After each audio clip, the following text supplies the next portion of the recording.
Doing a Lone Star, like this one back here, on this glass. I already did the Norris Blue and the Cenote, and now I'm going to put the 2 coats of ancient copper on the top and inside.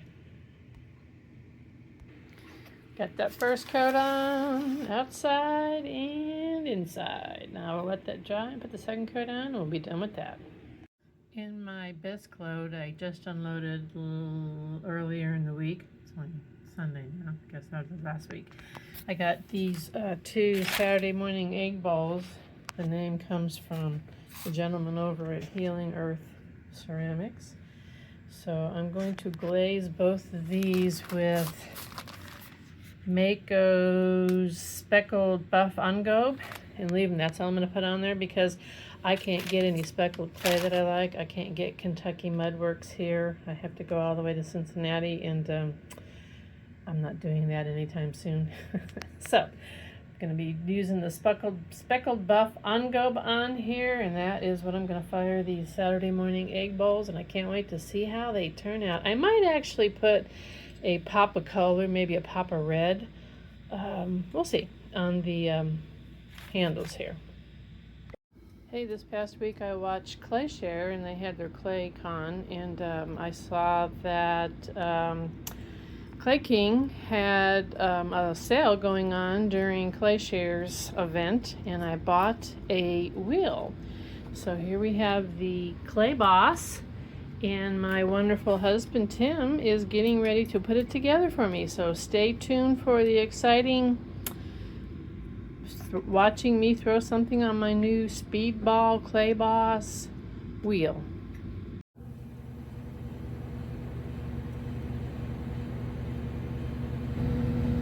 They fit nice.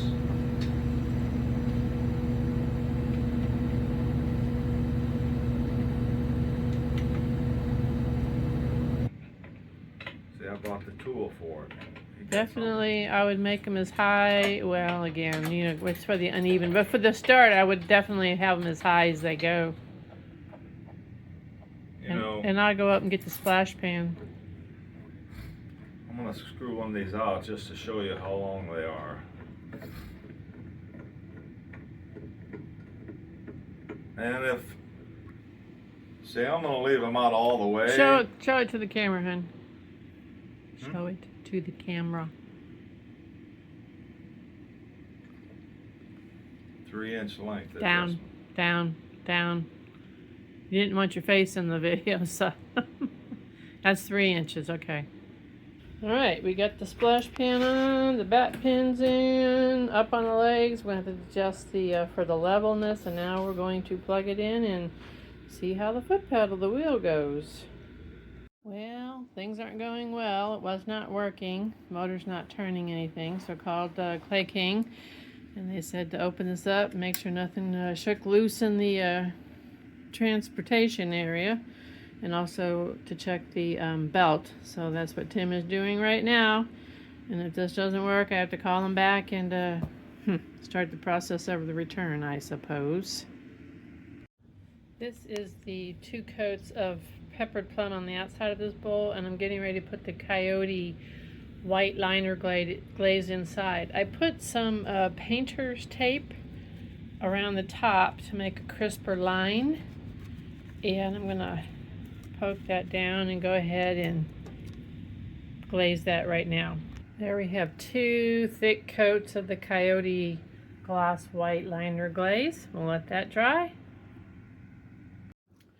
Here we're doing Mako's black matte, and then we're going to do, that was 3 coats, and we're going to do 2 coats of Honey Flux, and then 1 coat of River Birch over that. This is a Unseth Pottery combination. I think she calls it black marble. I'm not entirely sure.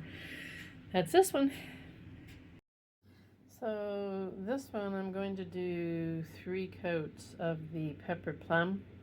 And then I'm going to do 1 time of the Honey Flux. And then I'm going to put a band of light flux around here, and then the winter wood at the bottom. I'll show you in a minute. One small band of honey flecks around the hole, just right underneath the peppered plum. And after that dries, we're going to do a band of light flecks. And one thick coat of the winter wood around the bottom and on the handle. And then of course the light flecks in the middle of the sole. We will see how much that runs. So we have the 2 coats of honey flecks, and now we're doing 1 coat of amber quartz. We'll go over the top of this. And then the final coat will be 1 coat of sandstone. That's it. We've got the last coat of the sandstone on the top of this whole thing. So hopefully this will not run off the pot.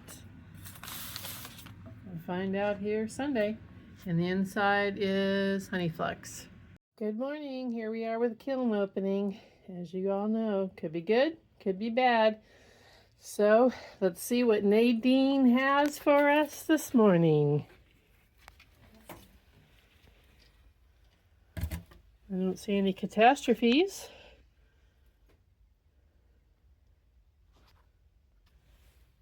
Four, 5, 6. The 3 pieces that are on the top shelf, not bad. We will investigate those more thoroughly when we bring them in the house. Bottom shelf, 4, 5, 6. Again, I don't see any catastrophes down there. Kind of liking how that speckled's looking on those Saturday morning egg bowls. I did have a cookie crack in half down there, but that's no catastrophe, so I need to make some more cookies anyway. Better do that this week. Okay, I love the Saturday morning egg bowls. Wow, those are nice.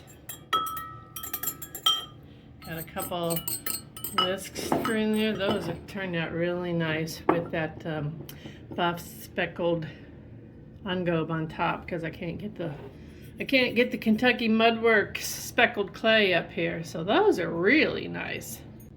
Thank you to the gentleman at Healing Earth Ceramics. Again, I don't know his name, for the idea on these Saturday morning egg bowls. Really like those. Here we have a Lone Star tumbler. Turned out very nice. You have the 2 coats of blue, Norris blue, 1 coat of cenote, 3 coats of iron luster around the top and inside. Very nice, love that. And thank you to Unseth Pottery for that combination. Here we have another Unseth Pottery combination, and I don't know what they call this one, but this is the black,